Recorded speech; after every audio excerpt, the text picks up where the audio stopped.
What's up, guys? Welcome back to another video. Okay, this is gonna be another banger. So yeah, we are going to be reacting to SCP-44666 vs SCP-096. So yeah, guys, SCP-096 Euclid class anomaly, also known as the Shire. SCP-466 is a Keter class anomaly, also known as the Ullman. Yeah, look at this. Matt Hanning. Okay, so yeah, guys, let's get to the video. Make sure to like and subscribe and not miss another video, but hit the notification button. Okay, guys, let's go. It happened in 1981 in a small rural village in West Germany. Where do I see this? The old man? No, that's the old man, I guess. Siegfried Geis, 9 years old, ran across the bitter snow, tears freezing to his cheeks. It was Christmas Day, and not long ago he'd been so happy. He was celebrating with his family, his mother, his father, and his young sister, the centers of his universe, when that monster had attacked and destroyed everything he'd ever known. The White Terror, the destroyer of Christmas cheer, the Yule Man, SCP-4666. Though of course, young Siegfried had no idea. In hindsight, Siegfried's parents had been noticing strange things in the lead-up to Christmas Day. Unfamiliar bumps and knocks, strange smells coming from the attic, the occasional tall, dark silhouette on the horizon outside their isolated old farmhouse. But in all, I am the center of the universe. Storyman. The hustle and bustle of the season, nobody really paid the proper attention to all the signs of an incoming Weihnacht event.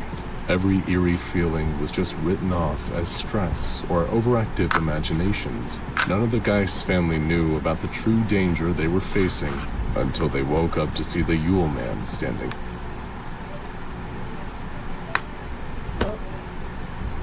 over them, sharpening a rusty blade and staring at them with hungry, sadistic eyes. "Merry Christmas," the creature rasped and chuckled. Siegfried was lucky to escape alive, but of course he would never see his family again. He'd be picked up a day or so later, traumatized, catatonic, and almost frozen to death. When he was finally able to speak again, he spoke of a monster having killed his family. When the police investigated his home and found the remains, they deemed it to be the work of an all-too-human serial killer. And poor Siegfried Geis was entered into the foster system. Years of work with psychiatric professionals tried to convince young Siegfried that the monster he claimed to see, the unnaturally tall, gnarled, bony freak with those shimmering black eyes, was merely a product of his trauma. But he knew those shimmering... Let's destroy him, bro. Bro, I can do something even better than this. Wait. Yes, I can do anything better than that.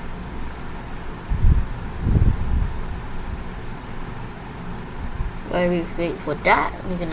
Black eyes was merely a product of his trauma, but he knew the truth. He always knew. What he encountered that day, the thing that took his family, was nothing less than a true monster.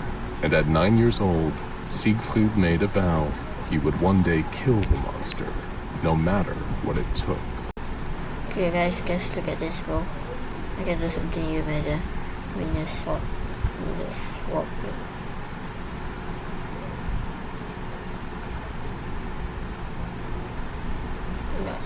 I'll make...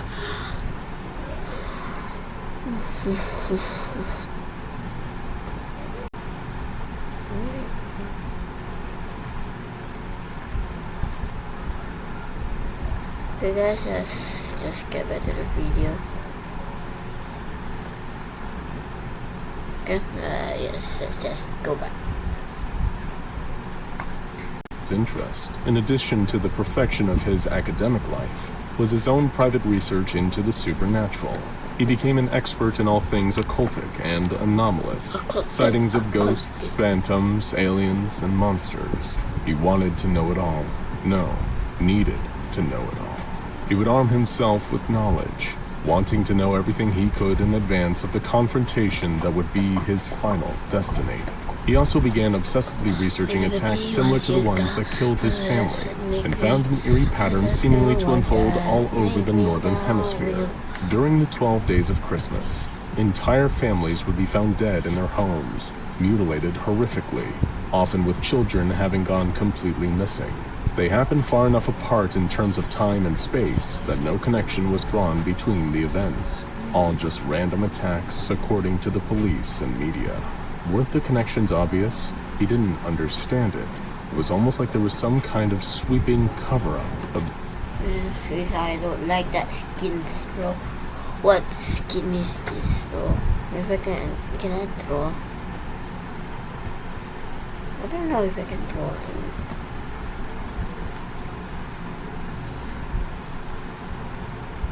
This is time. That's obscuring the true culprit behind all these killings. The same beast that destroyed his life. As Siegfried, now known to most as Dr. Geis, ascended through his time at university, he became one of Germany's foremost scholars on the occult, with several published papers and books that drew fascination of fellow experts and laymen alike. But most importantly of all, Siegfried's work got the attention of the SCP Foundation. They reached out to the ambitious rising star of the paranormal world and offered him a research position. Dr. Geis was elated and said that he would happily take the role if they answered one question for him. Did they know anything about a horrific humanoid monster that attacked families across the Northern Hemisphere around Christmas time? This was the moment when Dr. Siegfried Geis, after decades of searching, finally came to know about SCP-4666. He had access to all of the SCP Foundation's information on the... Oh my god, I'm not sponsoring War Thunder. Thank you. The monster, putting him several steps closer to what had always been his ultimate goal, killing that godforsaken thing. But this would be easier said than done. After all, if the Yule Man was easy to track, the Foundation would have captured and contained him long before now. His attacks could occur anywhere across the Northern Hemisphere, making catching him the world's largest game of whack-a-mole. But this was a game that Dr. Geis had more than enough patience to play. Over the following years, Dr. Geis worked as hard as humanly possible, not just at the case of SCP-4666, but at every piece of work the Foundation had to offer him. Much like his ruined childhood, Geis made no effort to interact, no effort to form social connections. He just worked and worked and worked and worked with single-minded passion, soon developing a reputation as one of the most hard-working and dependable figures in the SCP Foundation's European division. It was this kind of work ethic that soon saw him promoted to senior researcher, and then a site director. He had more control over information, resources, and manpower than ever before. It was almost time. He could sense it. Delegating other tasks to his subordinates, Dr. Geis began to work on his masterpiece, an advanced algorithm connecting police, social media, and surveillance databases across the Northern Hemisphere. You see, while Dr. Geis had never faltered in his quest, neither had the Yule Man. Every year, more families disappeared or were horrifically murdered, and every death weighed on Geis. He saw them as a personal failing of his inability to fulfill his destiny. But the Yule Man was a creature of habit, and it would be that very adherence to habit that Geis used to destroy it. Using the algorithm he created, they would perfectly track and triangulate the home most likely to be the subject of a dreaded Gleesnacht event, with greater accuracy and precision than ever before. The year was 2022. Dr. Geis was convinced that this time, he would be the one to claim victory and vengeance. There was one thing he didn't tell his Foundation compatriots, though. As he put the pieces in place for the final showdown, he had no intention of containing the Yule Man. This time, he would destroy it. Using his newfound influence as a well-respected site director,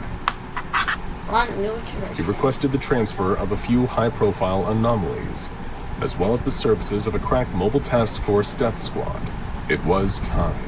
The Yule Man watched the house from a distance. He'd been observing for days, watching the nice, happy family within. What pleasure it would bring him to destroy them, and take what's Lord, left to this his guy's the workshop only for further child. fun. Tonight would be the night that he claimed them. They were all blissfully unaware, and lived in an isolated rural area where nobody but him would hear all the wonderful screaming.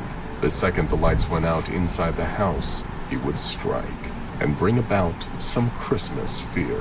When the last window went dark, the Yule Man drew a long, rusty blade out of his bag of tricks and approached the house. He crept in through one of the windows. Locks had never been a problem for him. This whole process had played out hundreds of times. He barely even needed to think about it now. He crept in past the presents around the Christmas tree, found the stairs, and began to climb. He'd find them in their beds, one by one, and take his time, savoring the pain, savoring the fear.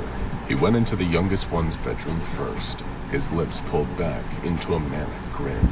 There was the little boy, tucked in under his quilt, like a present waiting to be unwrapped. He grabbed the sheet with his long, gnarled fingers and pulled it back, only to see a plastic dummy underneath, with a stun grenade fixed to its chest. Before the Yule Man could even react, the stun grenade exploded into his face, blinding him with a sudden white light and ringing in his ancient ears. The next thing he heard was a rugged military voice yelling, "Squad Alpha, move in!" Seconds later, the upstairs landing was filled with mobile task assault rifles. They aimed and opened fire into the Yule Man, peppering him with painful bullets. He wasn't used to his victims fighting back like this. Truthfully, it even caught him off guard. But sadly for those brave task force operatives, it would not be enough to kill him. The Yule Man gripped his rusty knife and lunged at Squad Alpha. Moments later, they were all dead, and the furious Yule Man was trudging back down the stairs. There had been no satisfaction in this slaughter. How had they caught him like this? Perhaps he'd go eat some of his servants in his workshop to make himself feel better. As he walked back across the living room, past the Christmas tree, past all the presents, the television flickered into life. Staring at him from the screen was the grinning face of Dr. Siegfried Geis, now 50 years old. And the most insane part was that the Yule Man somehow recognized him, the one who got away 41 years prior. "Hello, old friend. You're looking a little glum," Siegfried said on the screen. "I take it that you did not enjoy the surprise party I just threw for you. Don't worry, the night isn't over yet. After all, you haven't even opened your presents." With that, the presents under the tree, which were actually packed with C4 plastic explosives, detonated, leveling the entire house with the Yule Man still inside. The explosion could be heard for miles as a great pillar of smoke rose up into the air.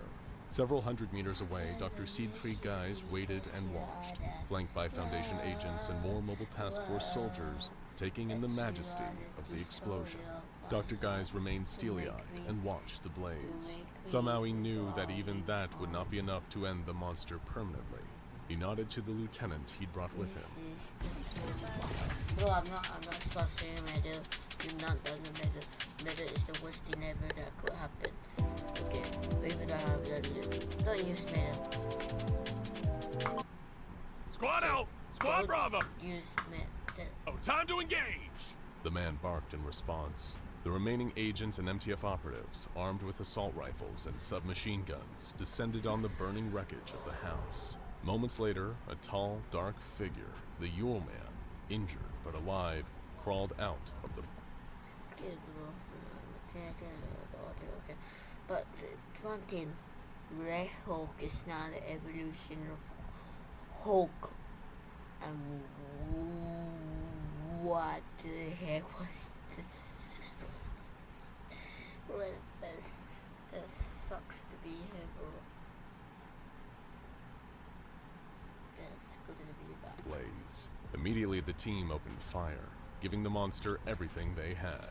But once again, everything was not enough. The creature pulled out two long, rusty knives and leaped into the fray, making short work of the Foundation brass. Soon enough, it stood alone on blood-stained snow, until it caught another bullet in the head. Dr. Siegfried Geis was standing there, the last one alive to face the Yule Man, leveling a revolver. The Yule Man scowled. Guys held his steely gaze. We meet again at long last, Siegfried said. You killed my family. You've killed so many others. Tonight, it is your turn, Yule Man. This is your Wisnacht. Guys opened fire as the Yule Man charged towards him, taking each shot in stride. Even as the Yule Man closed the distance, Guys didn't flinch. His resolve was steely. It made the Yule Man feel confused and furious that he didn't detect an ounce of fear in this man. Even when he drove a knife into the psych director's stomach, Siegfried dropped to his knees and collapsed as the Yule Man ripped the knife back out. His gun clattered to the ground. It had been a mortal blow, and still, he seemed unfazed. Why aren't you afraid? The Yule Man growled. Siegfried spat blood and said, You took my family 41 years ago. Everything since then has just been killing time until I got to see them again. Where you're going, all you'll ever see are flames and torment. The Yule Man, furious, stabbed Siegfried again, this time through the heart. The doctor was dying, his life's work having seemingly amounted to nothing. But with the last of his strength, he reached into his coat and pulled out something, a little gift he'd requested from one Dr. Alto Clef before putting his plan into action. Dr. Siegfried Guys lifted a photo of SCP-096 right in front of the Yule Man's eyes. Merry Christmas, he said with his last breath. The Yule Man was confused. A photograph? Was that it? Was that really this foolish little boy's trump card? After all this time, what a waste.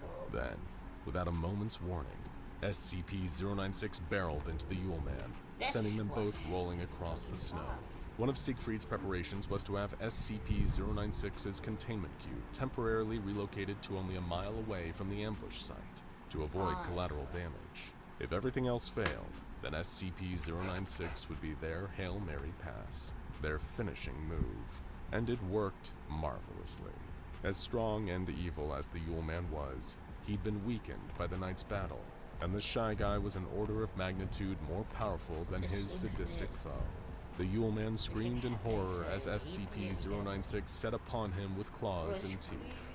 After hundreds of years inflicting it on others, the Yule Man had died in terror, and Dr. Siegfried Guys had died with a smile on his face. Want to own an SCP of your own? Go to SCP... So guys, that's the end of the video.